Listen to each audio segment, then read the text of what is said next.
This is Sandy, your Raven reporter. You're watching Top of the Morning, and here I am today at the Raven Stadium, up on the VIP lounge. Our wonderful Ravens is actually sponsoring the House of Ruth luncheon. This is the third annual luncheon today, and as you can see, this beautiful atmosphere, everyone's just having a wonderful time.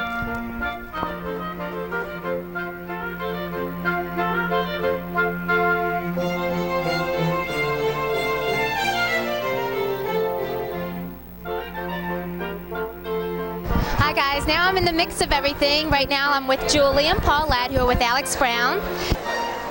Hi, today I'm here with Sandra McZammon. She's actually the artist with all this beautiful work. She's going to explain to you where her work is and where it's contributed to. Thank you. For the House of Ruth, I created a line called Messages from the Heart, and each piece raises money to benefit the House of Ruth, and they're messages from one person to share to another to let them know that they love them and care for them and that they value them in their life. My work is really about giving pieces that celebrate the people in our lives and the times that give us meaning and purpose. So for example, this piece says, "Sisters are a work of heart," or "You make my heart smile," or "You touch my heart." We're also signing a book that I wrote called When I Grow Up, I Want to Be Me, that just celebrates the beauty that lives inside of every little girl, and really it's a gift of self-esteem. So that's what we do. How long has your work been showcased for the House of Ruth? Oh, for many years. I was an art therapist, and when I began to get involved with nonprofit organizations, I was able to give of my art. So it's been quite a few years that I've worked with the House of Ruth and other nonprofits in our community and in the United States. We do a lot of work with Susan G. Komen and the Heart Foundations and many organizations, and this is the way that I can give, and it's a gift that I can share to help people who may need a little hand. Well, other than today, where can people go to purchase your work, your artwork? We're selling my original pieces, but all over the country. It's sold in gift stores and department stores all over the United States. Thank you, Sandra. Thank you.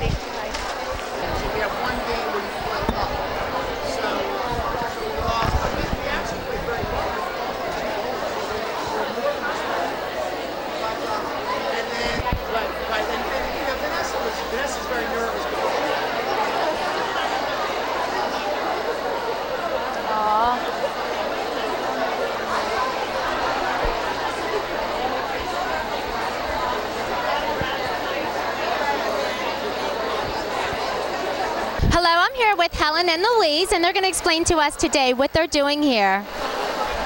Well, Hi, good morning. It's good afternoon now, but it's my pleasure to be here because I think the House of Ruth is one of the most important charities in the city, and I have supported them for many years. I have to say this is the first time I've been to one of the luncheons, and it's a happening. It is. It turned out to be a beautiful day, and here we have Louise. Well, yes, I'm excited to be here. It's my first experience at the luncheon of the House of Ruth, but I've been a contributor for years, and I have also had a tour of their newer facilities. One of my best friends is very active and has been on the board and a trustee. So I'm here to support the House of Ruth and my friend. Thank you, thank you. Well, it looks like everyone's having a wonderful time. And you're watching Top of the Morning. If you could just say in the camera and just say Top of the Morning. Top of the morning. Look right to the camera and just say Top of the Morning. Top of the morning. Thank you guys. Thank you. Enjoy your luncheon. Hi Tammy and Chuck. Look who I snagged. Donald Schaefer. Hi Donald Schaefer. How are you? Hello young lady. Let me just tell you I'm at the House of Ruth gala or function. They're having a wonderful man speak today. Got a great book. But I tell you, the House of Ruth has been so good. I've been associated with it in an indirect way as far back as when I was mayor. They do really do a wonderful job as far as women are concerned. People are encouraged and come, I support the effort. And the Top of the Morning to all of you. Absolutely. Thank you. Thank you. Take care. That was Donald Schaefer, guys, and you know who he is. Join us in here. Okay. Hey guys, this time I snagged Mr. and Mrs. Brian Billick from the Ravens. Hello. Good morning. Hello. Hi, how are you? Can you just great. tell us what you're doing here today and how you feel about the House of Ruth? Well, this is obviously a great foundation that we want to support. Kim has been on their board for a while, and it's such a great cause that, and it's a great afternoon. So it's been a fun event.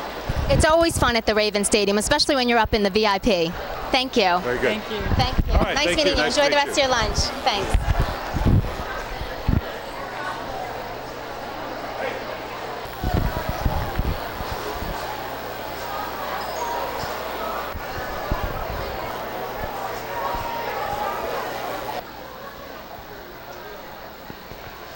time, having a wonderful time. It's going to be even better when we hear the speech and have the lunch. I'm excited. I'm excited. It is so incredible that so many people come to support the House of Ruth, and that's the best part of it all. Absolutely. It's definitely positive energy here today. I'm excited. And what a most beautiful place to have it, the Raven Stadium. It is beautiful, and it's going to be wonderful, and thank you very much for talking with me. Thank you. Thank you for being on top of the morning. Take care. Hi, I'm here with some patrons for the House of Ruth. Hello, guys. Hey, how are you? Good. Your name? Scott Spencer. Scott Spencer. Kay Norris. Jennifer Scott. And what are you doing here today? Is this your first time? I know this is the 3rd annual luncheon. We support this every year. Good. Are you here individually or for a company? For the Annie E. Casey Foundation. You want to say that again? The Annie E. Casey Foundation. Okay. And what type of business is that? It's a foundation that supports disadvantaged children and families, and trying to improve the lives of those kids and families. Wonderful. So again, lots of positive energies, guys, right here in Baltimore at the Raven Stadium. Thank you. All right, top of the morning. Yay! Thanks. Okay, break's over. It's time for me to go back inside and see who else we can find. We are delighted to have you once again back at this year's luncheon, which has been sold out since January. Will raise more than $135,000 to support the House of Ruth, Maryland.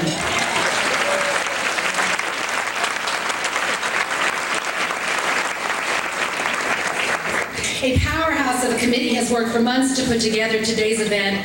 Once again, the effort has been led by 3 fearless committee chairs, Pat and Olwen Modell. Thank you.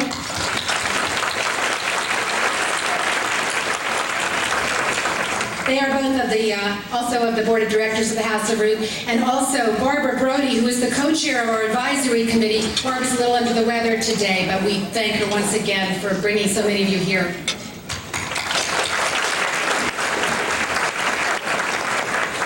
They, along with 50 volunteers, are all committed to changing attitudes, giving hope, and saving the lives of abused women and children throughout Maryland. Thank you once again for your efforts.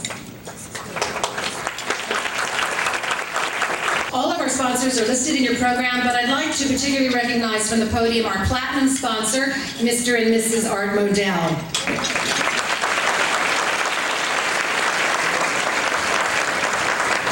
And silver sponsors, Deutsche Bank, Alex Brown, Eddie's of Roland Park, Procter & Gamble Cosmetics Foundation, and the Rouse Company.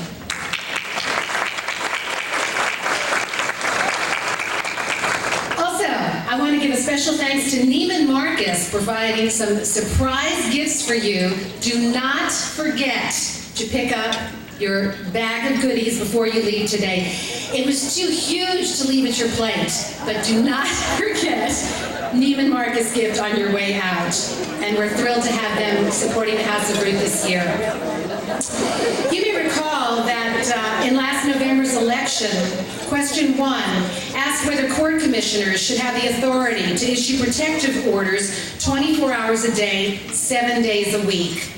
88% of the voters agreed with the House of Ruth, Maryland, that domestic violence victims, like all other victims, were equally entitled to 24/7 access to justice. Since the law took effect in January of 2003, more than 3,000 victims of domestic violence have sought relief. Many public officials played a role in shaping this and other laws that help to protect victims of domestic violence, and we are honored that several are here with us today, beginning with Controller Governor William Donald Schaefer, who has been a longtime friend and supporter of the House of Ruth since the beginning. Governor Delegate Anne Marie Dory has been an advocate of the legislature and is also a member, thankfully, of our Board of Directors. Anne Marie. Thank you. Mayor Martin O'Malley, who has provided extraordinary leadership to our city and has been there for the House, especially in tough times, including in our most recent snowstorm of the century when I was badgering him daily about when this side street was going to be plowed, when that one was. Well, listen, when one of our shelter residents went into labor, the mayor virtually moved mountains of snow so that we could transport her from our shelter to the hospital and a safe delivery. Thank you for all you do, Mayor.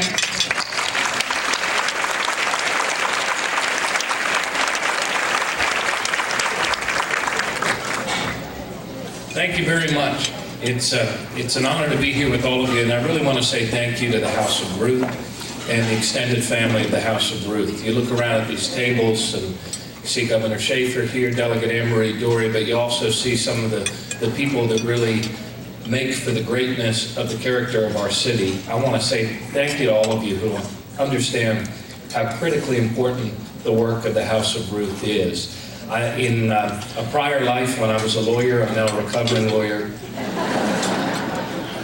I had occasion to prosecute domestic violence. I had occasion to do defense work, and nothing would tear you up more than seeing a family torn apart by domestic violence.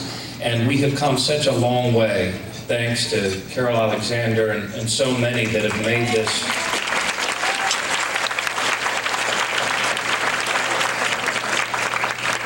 made this an important issue for our state, for our courts, for our prosecutors. We're starting to make some great headway. We're treating domestic violence with the seriousness that it deserves and trying to break in off what is oftentimes generations and generations of behavior that brutalizes kids, that brutalizes families, and just perpetuates a very, very sad cycle of existence. So you're making headway. Thank you all for supporting the House of Ruth. There's no more important work in Baltimore, and please keep it up. Thank you.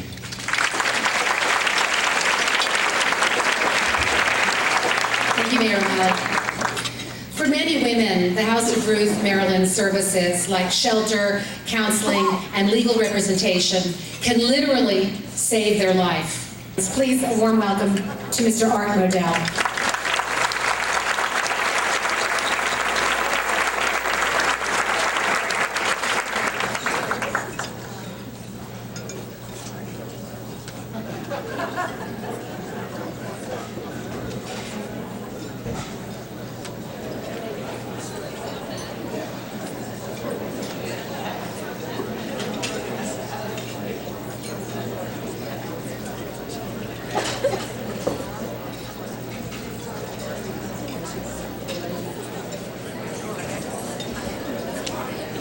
Don't worry, I'll be ready for training camp.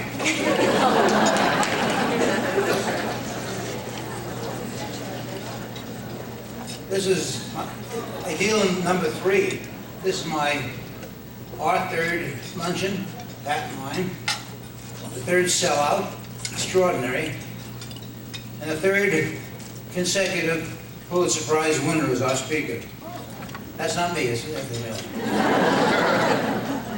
And I'm very proud of Barbara Brody and Alwyn.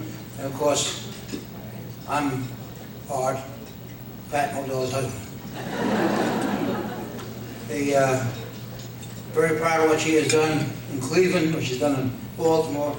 She's as good inside as she's outside. And best friend I ever had.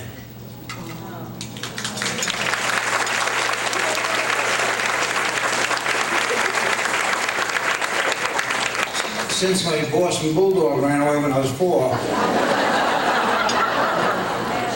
Shocked me, he ran away with a Catholic. I love her dearly. Just quoted an old Edward Benno Williams line. I give her an unlimited budget and she always exceeds it. I have one clear vision over the years. For years, you know, we played with against Pittsburgh Steelers time and time again, and I always shudder and break out into a cold sweat and get the shakes when the Steelers would take the field in their black and yellow, black and gold uniforms. I get the same feeling when I come home and I see a UPS truck in front of the house.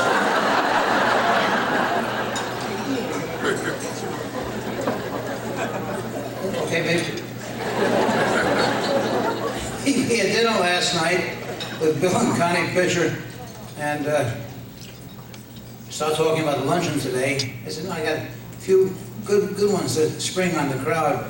She said, no jokes. No jokes. I said, what do you mean no jokes? I'm speechless without it. Anyhow, maybe I'll slip one in a bit. No, she said no. Anyhow, what makes this event so extraordinary, you know, I'm in the ticket selling business as well as you people. But I think what Barbara Brody and Pat and Alwyn Modell have done in the last 3 years They belong in my box office. Sellout after sellout, and it's extraordinary achievement for the three gals and with a lot of people that helped them. And I just very proud of both Pat and my daughter-in-law Alwyn.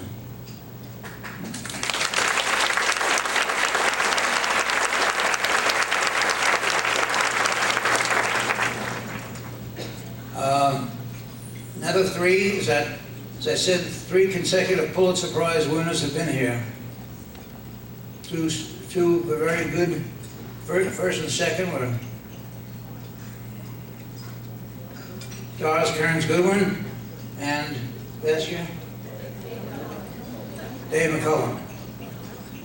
I know I remember those. So we have a special one today. In my vernacular, it would be a #1 draft choice. He's that good. That's that very special. You read about his life in the luncheon program, but as a fellow Brooklynite, somehow one of us made it. But he's a very, very talented, gifted man, a great, great author. I'm proud to have been asked to once again present our guest speaker, Frank McCoy.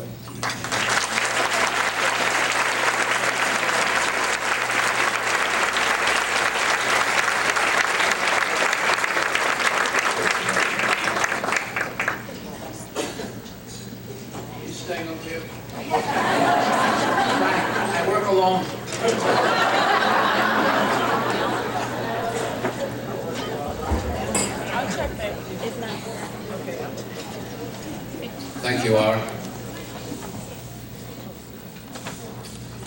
My wife Ellen, who's here, tells me, reminds me all the time to say thank you.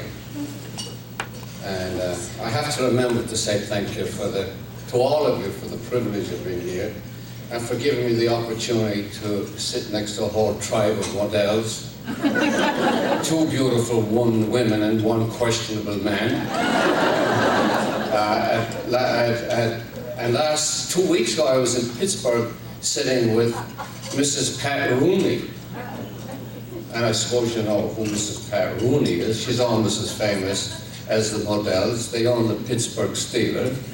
And if someday I sit with George Steinbrenner, they can take me to heaven after that.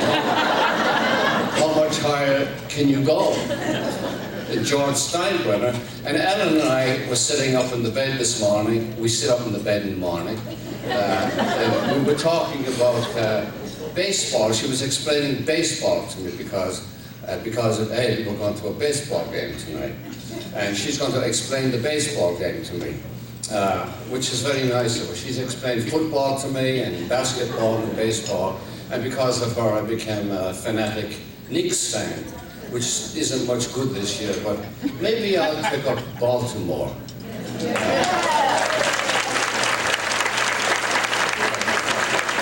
If they can beat Detroit, they can beat anybody. So I know a little bit, and I'm looking forward to the game tonight, and I hope it doesn't rain. Since I'm Irish, it probably will rain.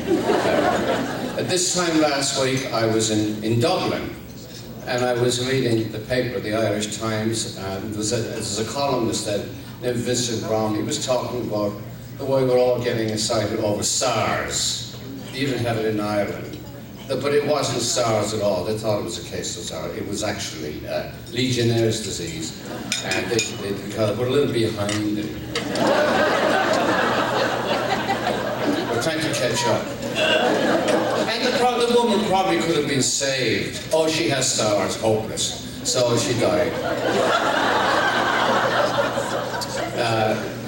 The man, this columnist was writing about, all this stuff about SARS. He said, well, what's all the excitement about it? He understood that we have to be careful and the rest of it, but we have measles here. Nobody talks about measles anymore, but most of all, we have something in Ireland called alcoholism, which is very serious in Ireland. Now, for a while there, the Irish alcohol consumption had dropped, but now they're moving up again.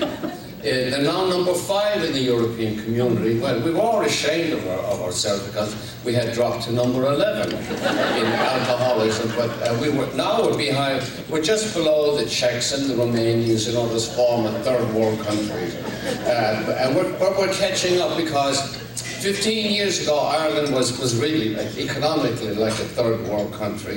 And when I wrote Angela's Ashes, I said, made us look like a fucking third world country. And I said, we were. And we had rain on top of it. At least in the other third world countries, they're dry. You see them sitting in the sand. In Ireland, you couldn't sit anywhere because you'd be drenched in 2 minutes. So the man in the newspaper column was talking about alcoholism and how our consumption has gone up to, I think, 12 gallons a year per capita or something like that. That's alcohol. I'm not talking about the wine or the beer, but the pure alcohol that goes into the making of it. And he said this is a much more serious disease than SARS or AIDS or anything. It's the Irish disease. It has supplanted, it used to be TB, tuberculosis, which we call consumption, or galloping consumption. Which meant you die fast. That used to be known as the Irish disease in America, when the Irish came over here on the so-called coffin ships and died in the thousands, working on the canals and railroads and building bridges and things like that. You probably don't know it, but America was built by the Irish. There were a few Africans around, but they didn't do much. It was the Irish who did everything. As a matter of fact, in southern plantations, I'm digressing a bit now, but I don't care. And you can digress too if you want to. But on southern plantations, the slaves, the African slaves, were worth more than the Irish. When they were building the various canals in the south, they would get the Irish to come in, and if they died, it didn't matter, but you had to pay money for slaves, so the Irish were disposable. But their disease at that time was TB, and they used to say you never see a grey-haired Irishman in those days. They didn't live that long because they had a weakness for the TB. The other weakness is the alcoholism, which is the curse of Ireland, the curse of the Irish. Not just in Ireland, but in Irish America. During the Second World War, the Irish had the highest rate of rejection by the military for alcoholism. That of all the Irish and Irish Americans who were drafted, 25% of them were rejected for alcoholism. And then they went down the list of how many Swedes and so on. The lowest rate of rejection for alcoholism were the Jewish draftees. I guess they don't drink. Although Mark Saul said that in Hollywood the Jews are making up for 6,000 years of abstinence. But you can't catch up with the Irish, we've been at it a lot longer. We're the ones who made the wine at the wedding feast of Cana, when Jesus turned water into wine. So alcoholism is an Irish problem. And it's a social problem because you don't know what to do with yourself. People have complained to me that when you go to Ireland, there's too much drinking. There is an awful lot of drinking. You walk around and the pubs are overcrowded now. And every pub is packed. If you want to make money, go to Ireland and open a pub. You'll never have to work again. And they're packed day and night. They're standing there with the pints of Guinness, pints, and they're drinking day and night. Now they've extended the hours in which the pubs can stay open, which is a very dangerous thing. They used to close in the summertime at 10 o'clock or 10:30, and in the wintertime at 11. Now they're open till 1 or 2 or 3 o'clock in the morning, and people just don't go home anymore. They stay out all night. But it leads to what you might call domestic unrest and huge economic problems. Only recently have we become, what would you call it, self-analytical or introverted. When you look at the literature of psychology, there's plenty of stuff on Jewish problems and African American problems and so on. I think that psychiatry or psychoanalysis started with Sigmund Freud in Vienna. But you rarely find the Irish going into the profession of psychology or psychoanalysis or psychiatry. They're beginning to. They're beginning to go in because we didn't have to go to shrinks. We had the church. We had something called confession. If you committed a sin, and you knew what the sins were because Mother Church told you what they were. When you were 6 years old or 7 years old, she told you what the sins were. And there were 7 deadly sins. And maybe there are a few of you here who know them. When I was teaching in New York, James Joyce was one of my bright classes, and we got to Portrait of the Artist as a young man.